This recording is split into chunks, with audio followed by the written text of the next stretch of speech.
Hi, I'm Laura Flanders of The Laura Flanders Show, where I interview the best thinkers and doers of our time. On TV, the show premieres Sundays at 11:30 Eastern on PBS World and at the Laura Flanders Show YouTube channel. You can join my guests and me every week there in the live viewing party, and then catch us all week on public television stations.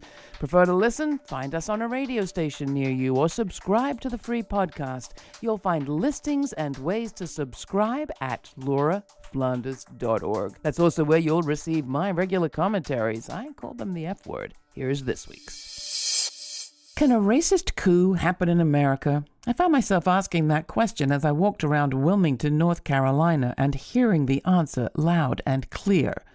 As Cedric Harrison, a tall man who leads Black Heritage Tours, explained, it would be easier for people to understand what could have happened January 6th in D.C. if they knew what did happen November 10th, 1898, in Wilmington, North Carolina. It was on a different scale, he says. In 1898, bleeding bodies filled the rivers. Men drove through residential neighborhoods with machine guns. Families ran away and hid in the cemetery and the swamps.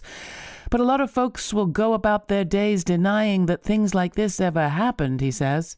But it happened, and January 6 gives us clear proof that the same mindset exists today. The congressional hearings were just kicking off the day that we spent in Wilmington. Driving east, we headed to Whiteville, the county seat of Columbus County, one of the largest counties in the state with one of the smallest populations.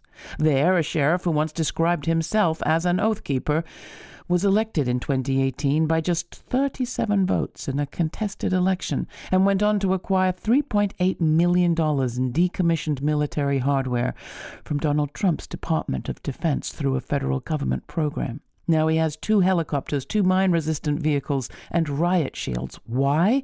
Local residents don't know, but they do know that when they held a gospel protest after the police killing of George Floyd, they found themselves observed by what several described to us as snipers, situated on the tallest building over their small, sleepy courthouse square. What's going on? Sheriff Green wouldn't talk to us, but others did, and they're worried. If the congressional hearings have taught us anything, it's that democracy lives or dies at the local level, they say, in out-of-the-way places like Whiteville, where national media rarely come. It's a hostile takeover kind of a thing that we're seeing, one young man in Whiteville told me. But are we as a nation seeing this? What if for every minute national media spent watching Washington, we spent 30 seconds studying power in a small rural town? I reckon we'd all be smarter, and some people might be safer. So how about it? You can watch the second in our series of reports from North Carolina on the local roots of the January 6th insurrection on over 300 PBS stations all week, as well as on YouTube, or subscribe to our free podcast. All the information is at lauraflanders.org, and we could always do with your help. Thanks for listening. I'm Laura.